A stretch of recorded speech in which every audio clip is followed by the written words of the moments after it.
Bible દર્શન પાઠ 102. આ પાઠનું શીર્ષક 2 થેસલોનિકા. આ પાઠથી આપણે એવા 6 પત્રોનો અભ્યાસ શરૂ કરીએ છીએ જે પત્રોને બાઇબલના પંડિતો એમ કહે છે કે પાઉલે નથી લખ્યા. આ બાઇબલના પંડિતોનું માનવું. આ 6 પત્રો છે: 2 થેસલોનિકા, કલોસા, એફેસસ, 1 તિમોથી, 2 તિમોથી, તીતસ. બાઇબલના પંડિતો જ્યારે આ 6 પત્રોના લેખક પાઉલ છે એ વિષય પર ચર્ચા કરી રહ્યા હતા ત્યારે એક મત ના પ્રવર્ત્યો, અને એટલે આ 6 પત્રોને એમણે બાઇબલના પંડિતોએ ઇનઓથેન્ટિક લેટર્સ ઓફ પોલ એવું ટાઇટલ, એવું મથાળું, એવું કીધું. ઇનઓથેન્ટિક એટલે બાઇબલના પંડિતો મધ્યે પાઉલ આ પત્રોનો લેખક છે એવો એક મત પ્રવર્તતો નથી. તો આ જે પંડિતો એવું કહે છે કે આ પત્રો પાઉલે નથી લખ્યા, આ 6 પત્રો, તો લખ્યા કોણે? તો એ પંડિતો કહે છે પાઉલના શિષ્યોએ, પાઉલના વિદ્યાર્થીઓએ. અને આ શિષ્યોએ, આ વિદ્યાર્થીઓએ પત્ર લખીને પાઉલને નામે ચડાવી દીધો. શું છેતરપિંડી કરી? ના, પાઉલના શિષ્યોએ, પાઉલના વિદ્યાર્થીઓએ છેતરપિંડી નથી કરી. આ પાઉલના નામે પત્ર ચડાવીને આ વિદ્યાર્થીઓએ, આ શિષ્યોએ એ કરાર કર્યો છે, આ પત્રોમાં જે ખ્યાલો છે, જે વિચારો છે, એ ખ્યાલો, વિચારો પાઉલના ખ્યાલો અને વિચારો મુજબના જ છે. એટલે આ વિદ્યાર્થીઓએ, આ શિષ્યોએ પાઉલનું શિક્ષણ પૂરેપૂરું પચાવ્યું છે, અને હવે એ પોતાના ધર્મસંઘની વાસ્તવિકતાનો અનુભવ કરે છે. અને ધર્મસંઘની આ વાસ્તવિકતાને પાઉલનું શિક્ષણ પચાવ્યું છે ને એને આધારે પ્રતિસાદ આપે છે. અને એટલે જાણે કે પાઉલ જ પ્રતિસાદ આપે છે. એટલે આપણે સામાન્ય પાઠકો માટે આ પત્રો પાઉલના જ પત્રો. પણ આપણે સમજતા જઈશું ક્યાં નવી હવા છે. નવી હવા એટલે કે વાસ્તવિકતા બદલાય છે. પાઉલના સમયમાં જે હતી એના કરતાં બીજા સમયની વાસ્તવિકતા. આપણે આ પાઠમાં 2 થેસલોનિકા એટલે થેસલોનિકાના ધર્મસંઘ પર પાઉલે એક પત્ર લખ્યો છે, એને આપણે 1 થેસલોનિકા કીધો. હવે આ પાઠમાં 2 થેસલોનિકાનો અભ્યાસ કરીશું. એ માટેની પ્રેરણાદાયી કડી અધ્યાય 3 અને કડી 15. તેને દુશ્મન ગણશો નહીં, પણ ભાઈ તરીકે ચેતવજો. પ્રેરણા આપે છે કોઈને દુશ્મન ગણવાનો નહીં, ભલે આપણી સાથે સંમત ના હોય, ભલે આપણી માફક કામ ન કરતો હોય. શરૂ કરીએ. સૌથી પહેલા તો થેસલોનિકા શહેર વિશે થોડું જાણી લઈએ. ઉત્તર ગ્રીસમાં આવેલું આ શહેર, એનું મૂળ નામ હતું થેરમાઈ. થેરમાઈ એનું ગુજરાતી કરવું હોય તો આપણે કરી શકીએ ગરમ પાણીના કુંડ. આ શહેર ચાવીરૂપ જગ્યાએ આવેલું હતું, અને એટલે ધીમે ધીમે સમય જતાં એનો વિકાસ થતો ગયો. મકદોનિયાના ગ્રીક રાજા કસાંદર હવે આ થેરમાઈને આધુનિક શહેર બનાવે છે, અને એનું નામ પોતાની રાણી, પોતાની પત્ની, નામ એનું થેસલોનિકા. એ રાણી થેસલોનિકાના નામ પરથી આ શહેરનું નામ પાડે છે થેસલોનિકા. ચાવીરૂપ જગ્યા, અઢળક સંપત્તિ, પુષ્કળ વગ. અરે બાપરે, આ શેરની તો જાહો જલાલી. એટલે ગ્રીક સામ્રાજ્ય જ્યારે હતું ત્યારે અગત્યનું શેર. ગ્રીક સામ્રાજ્ય ગયું અને આવ્યું રોમન સામ્રાજ્ય. રોમન સામ્રાજ્યએ મકદોનિયા પ્રાંત સ્થાપ્યો અને એ પ્રાંતનું મુખ્ય શહેર એ થેસેલોનિકા. ત્યાં ગ્રીક ધર્મ પાળવામાં આવતો હતો, પણ અનીતિ ખૂબ ખૂબ પ્રમાણમાં. આ એક બંદર હતું, એટલે રોમન સામ્રાજ્યનું આ એક મુગટરૂપ બંદર, અને એને સ્વતંત્ર શહેરનું સ્થાન આપવામાં આવેલું. સ્વતંત્ર શહેર એટલે આ શહેર પોતાનું સંચાલન પોતાની મેળે કરે. રોમન સામ્રાજ્યમાં આવા કેટલાક શહેરો હતા, એટલે જ્યાં પોતાની મેળે સંચાલન કરવાનું હોય ત્યાં નાગરિકો વધારે સ્વતંત્રતા અનુભવી શકે. એટલે અહીંના રોમનો ખૂબ સ્વતંત્રતા અનુભવતા હતા. અહીં એક ધર્મસંઘ છે, એટલે આપણે હવે જોઈએ આ ધર્મસંઘની વાસ્તવિક પરિસ્થિતિ કેવી છે. પહેલી વાસ્તવિક પરિસ્થિતિ, ઈસુનું બીજી વારનું આગમન, એમાં સર્વને શ્રદ્ધા છે.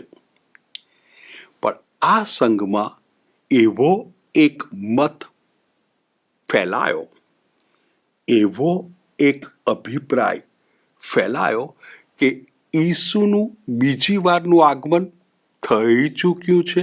એને જો આપણે પ્રભુનો દિવસ કહીએ તો પ્રભુનો દિવસ આવી ચૂક્યો છે અને આપણે ચૂકી ગયા.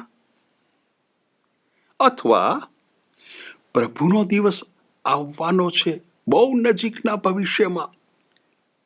ઈસુનું બીજી વારનું આગમન હવે હાથ વેંતમાં છે. અને એટલે આવી જો વાસ્તવિકતા હોય તો ભક્તોમાં ગભરાટ પેદા થયો છે. અને એ ગભરાટ પેદા થયો છે એટલે જુઓ આ પત્રમાં બીજા અધ્યાયની બીજી કડીમાં આ ગભરાટ વિશે સાંભળવા મળે છે. પ્રભુનો દિવસ આવી પહોંચ્યો છે એવી મતલબના મારા તરફથી આવેલા કહેવાતા પત્રથી કે કોઈ વચનથી કે ભવિષ્યવાણીથી એકદમ મગજની સ્થિરતા ગુમાવશો નહીં કે ગભરાઈ જશો નહીં. આપણે તો કહીશું પાઉલ લખે છે, એટલે પાઉલ વાસ્તવિકતાથી માહિતગાર છે. બીજી એક વાસ્તવિકતા છે આ ધર્મસંઘની, સખત અત્યાચાર, સખત કષ્ટો. અને એટલે આપણે જો પહેલા અધ્યાયની ચોથી કડી વાંચીએ તો આપણને આ વાસ્તવિકતાનો પણ ખ્યાલ આવશે. 2 થેસલોનિકા અધ્યાય 1 કડી 4. આથી જે અત્યાચારો અને કષ્ટો તમે વેઠી રહ્યા છો તે બધામાં તમે જે દ્રઢતા અને શ્રદ્ધા બતાવી છે તેને કારણે અમે પોતે ઈશ્વરના સંઘોમાં તમારે માટે ગર્વ લઈએ છીએ. બીજી વાસ્તવિકતા અત્યાચાર છે. ત્રીજી વાસ્તવિકતા, આ ઈસુનું બીજી વારનું આગમન હવે હાથ વેંતમાં છે ને, તો હવે કામકાજ શા માટે કરવું? કારણ કે બધું બંધ થઈ જવાનું છે. એટલે જે કામ ના કરે એને કશું નુકસાન નહીં થાય, જે કામ કરશે એનું કામ અધૂરું રહી જશે. એટલે આ ત્રીજી વાસ્તવિકતા હતી, પ્રમાદી જીવન. અને આ પ્રમાદી જીવન જીવનારા ફરી રહ્યા છે સંઘમાં, અને બધાને જે કામ કરતા હોય ને એમને હલાવી નાખે છે. એટલે ઈસુનું બીજી વારનું આગમન થઈ ચૂક્યું છે. આપણે ચૂકી ગયા.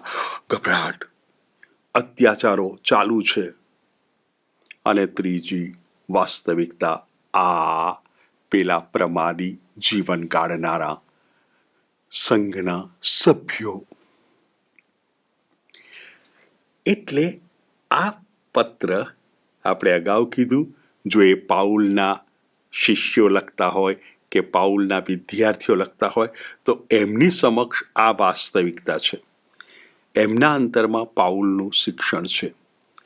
આ વાસ્તવિકતાને પ્રતિસાદ આપે છે. એટલે પાઉલનો જ પ્રતિસાદ છે. સારું, ક્યારે લખાયો પત્ર? ક્યારે લખાયો? તો આ પત્રમાં જે કંઈ ઉલ્લેખો થાય છે એનો ઉપયોગ કરીને આપણે પત્રની તારીખ નક્કી કરવા પ્રયત્ન કરીએ. પહેલા અધ્યાય 2 અને કડી 3 આપણે પાઉલનું જ નામ વાપરીશું. અધ્યાય 2 અને એની કડી 3. જોજો કોઈ તમને કોઈ પણ રીતે છેતરી ન જાય, કારણ ધર્મ વિરુદ્ધ બળવો ન જાગે, અને જેનો વિનાશ થવા નિર્માયો છે એવો અધર્મ પુરુષ પ્રગટવા પામે નહીં, ત્યાં સુધી એ દિવસ આવવાનો નથી. એટલે કાળજી રાખવાની કહે છે. હજી આગળ વધીને બીજી એક સલાહ આપે છે અધ્યાય 2 અને એની 15મી કડીમાં. ભાઈઓ, મક્કમ રહેજો, અને અમે તમને મોઢેથી કે પત્રથી જે પરંપરાઓનું શિક્ષણ આપ્યું છે તેને વળગી રહેજો. એટલે કાળજી રાખજો, વળગી રહેજો. એટલે આપણે રાહ જોવી પડે કે આવો સમય ક્યારે આવ્યો, પેલો અધર્મ પુરુષ ક્યારે પ્રગટ્યો. તો ઈસવીસન 90 આસપાસ જબરી સતામણી થઈ, ભારે સતામણી. અને એ સતામણીમાં ભક્તોને લાગ્યું કે કદાચ આ જ અંત છે, અને ત્યારે કદાચ આ પત્ર લખાયો છે. એટલે ઈસવીસનની 1લી સદીના અંત ભાગમાં આ પત્ર લખાયો હશે. આપણે જાણીએ છીએ કે પાઉલ તો એ પહેલા મૃત્યુ પામ્યા છે, પણ આપણે હમણાં જ કીધું કે એમના શિષ્યો, એમના વિદ્યાર્થીઓ પાઉલના જ અભિપ્રાયો, પાઉલના જ વિચારો, પાઉલની જ લાગણીઓ રજૂ કરે છે. હવે જો આપણે પત્રના પહેલા અધ્યાયની 1લી કડી વાંચીએ તો ત્યાં 2-3 નામ, આપણા પરમેશ્વર પિતા અને ઈસુ ખ્રિસ્તના સાયુજ્યમાં વસનારા થેસલોનિકા વાસીઓના સંઘ પ્રત્યે લિખિતં પાઉલ, સિલ્વાનુસ અને તિમોથી. પણ હવે આપણે તો બાઇબલના પંડિતોને જો માન આપવું હોય તો એ કહે છે પાઉલ નથી. સારું, આપણે પાઉલ જ રાખીએ છીએ. પણ આ તો ફક્ત જણાવવા માટે કે આપણે અભ્યાસ કરીએ ત્યારે કોઈ મનમાં ગૂંચવાડો ઊભો ન થાય. શા માટે લખે છે? વાસ્તવિકતા, 3 વાસ્તવિકતા. અસ્થિરતા પેદા થઈ છે. ઈસુનું બીજી વારનું આગમન થઈ ચૂક્યું છે એવી હવા ફેલાય છે. આ અસ્થિરતા દૂર કરવી છે. અને જો એ પ્રભુનો દિવસ છે તો એ પ્રભુનો દિવસ શું છે એની સ્પષ્ટ સમજૂતી આપવી છે. અને એટલે આ પત્રમાં આપણને ઈસુના બીજી વારના આગમન વિશે માહિતી, સમજૂતી આપવામાં આવે છે. હવે આપણે આ માત્ર 3 જ અધ્યાયનો પત્ર છે, એટલે આપણે જોઈ લઈએ કયા અધ્યાયમાં શું આપણે મેળવી શકીએ? અધ્યાય 1માં અત્યાચારની વાત છે, સતામણીની વાત છે. કોની સતામણી થાય છે? આ ખ્રિસ્તી બનેલા સભ્યોની. કોણ કરે છે? યહૂદીઓ, બિન યહૂદીઓ. કેમ કરે છે? રોમન વિધિના વિરુદ્ધમાં હોય એવી પૂજાઓ કરે છે.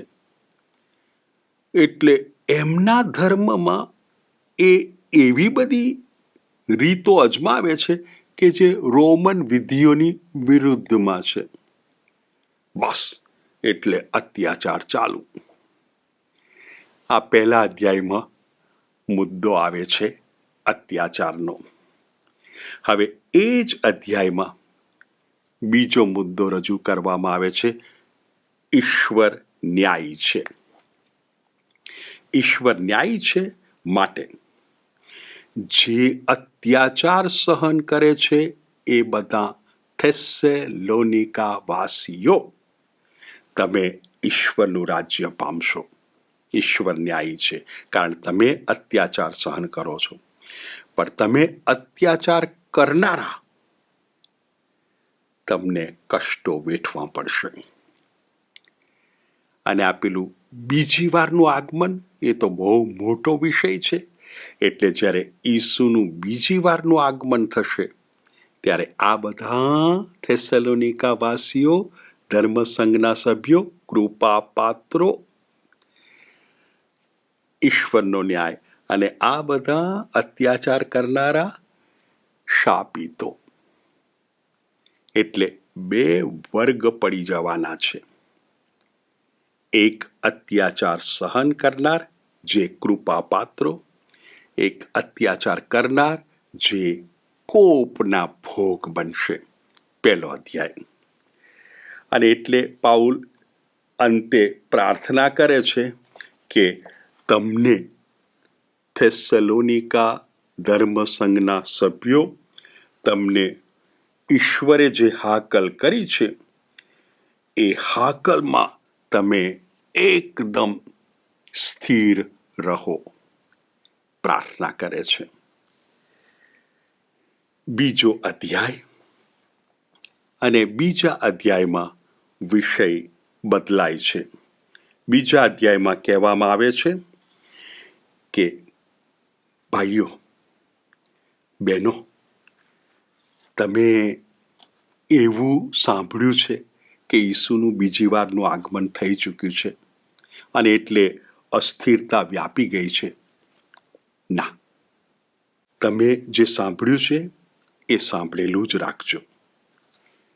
હજી નથી થયું, બીજી વારનું આગમન નથી થયું. અને પછી બતાવે છે એ બીજી વારનું આગમન થશે ત્યારે શું થશે. તો હવે બીજી વારના આગમન વખતે સૌથી પહેલા તો ધર્મ વિરુદ્ધ બળવો થશે. ધર્મ વિરુદ્ધ બળવો.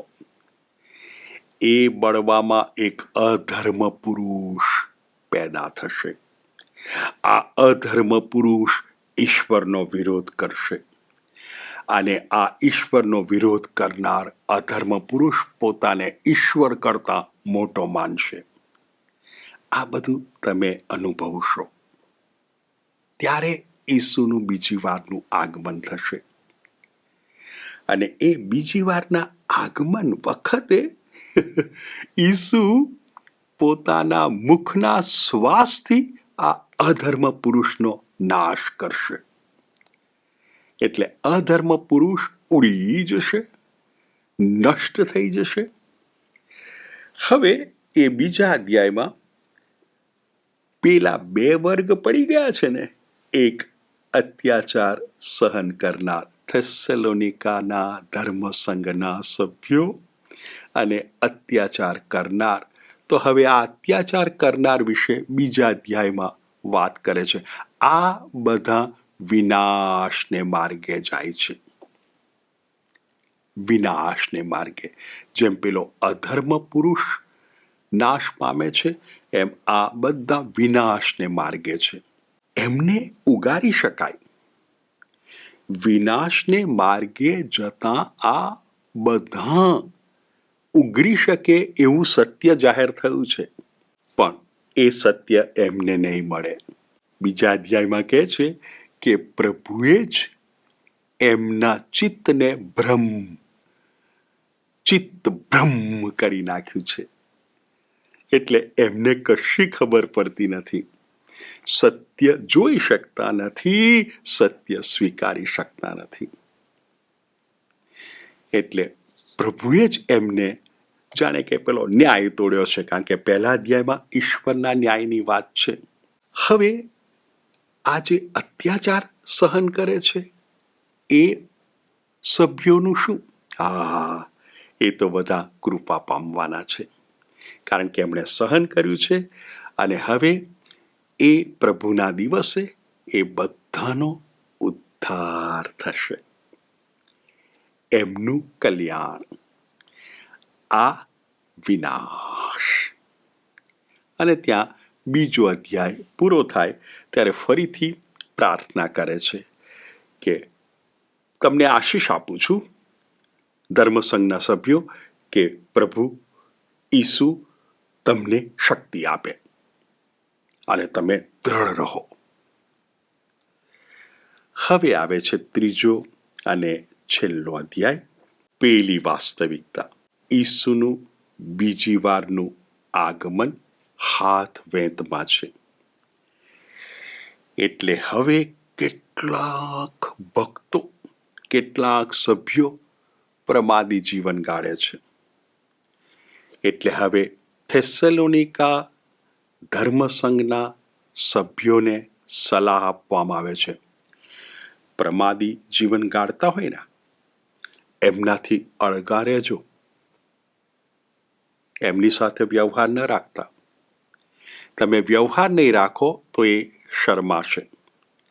એ શરમાશે તો વળી પાછા કામ કરતા થશે. એટલે જેઓ કામમાં ડૂબેલા છે, બીજી વારના આગમનની પ્રતીક્ષામાં છે, ઈસુ આવવાના છે એવી શ્રદ્ધા ધરાવે છે, પણ કામમાં જોતરાયેલા છે, એમને સલાહ આપે છે પેલા બધા સાથે વ્યવહાર ન રાખતા. અને પછી પાઉલ પોતાનો દાખલો આપે છે. હું થેસલોનિકામાં હતો ત્યારે તમે મને જોઈ લો, કેવું કામ કરતો હતો, કેવી મહેનત કરતો હતો, કેવો ઉદ્યમ કરતો હતો. કારણ કે મારે તમને દાખલો બેસાડવો હતો. તમે મને રોજી રોટી આપો એ શક્ય હતું. તમે મને ખાવા પીવાનું આપો એ મારો અધિકાર હતો. પણ મેં એ કશું સ્વીકાર્યું નહીં. હું તમારી સાથે કામ કરતો હતો. એમને સંબોધ્યા પછી હવે પેલા સંઘના એવા સભ્યો કે જેમણે કામકાજ બંધ કરી દીધું છે, એમનો વિચાર આવો છે, હવે કામ કરીને શું ફાયદો? કારણ કે ઈસુનું બીજી વારનું આગમન ખૂબ નજીકના ભવિષ્યમાં છે. તેમને બહુ સરસ સલાહ આપે છે. જુઓ, હું તમારી સાથે હતો ત્યારે મેં એક નિયમ આપેલો, જે કામ ના કરે એને ખાવા ન મળે. તમે કામ નથી કરતા, એટલે તમને પ્રભુને નામે આગ્રહ કરું છું, કામ ચાલુ કરી દો, કામ કરો. અને આ બધા જે કામ નથી કરતા એમને શાંતિથી આ બીજા ભક્તો જેમ કામ કરે છે એમ કામે લાગી જવા વિનંતી અથવા તો પ્રભુને નામે આજ્ઞા કરે છે. આટલું કહ્યા પછી વળી પાછા આવે છે ત્રીજા અધ્યાયની 13મી થી 15મી કડીમાં. જુઓ, બધી સૂચનાઓ આપ્યા પછી આ રીતે ત્રીજો અધ્યાય 13મી કડીથી 15મી કડી. તમે ભાઈઓ ભલા કામો કરતા હારશો નહીં. 14મી કડી અગત્યની.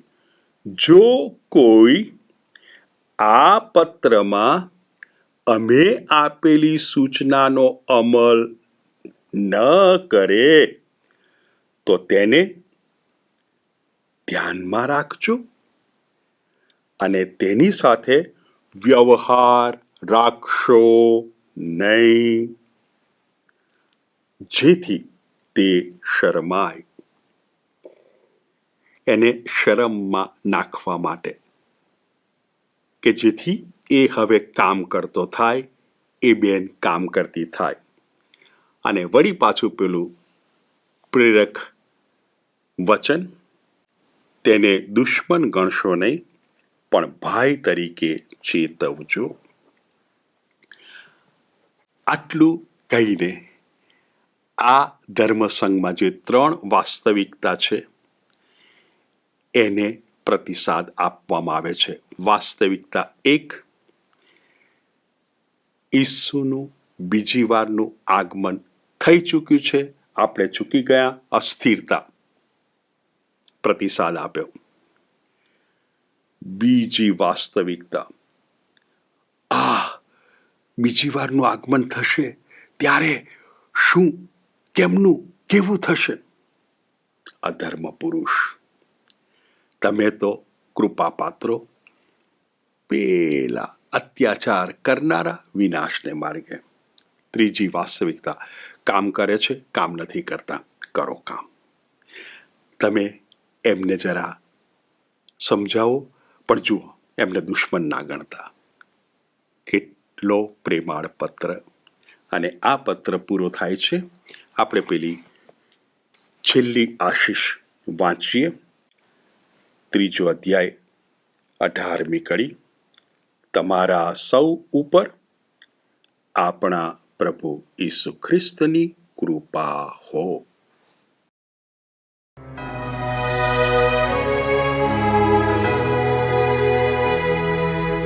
પિતા પુત્ર ને પવિત્ર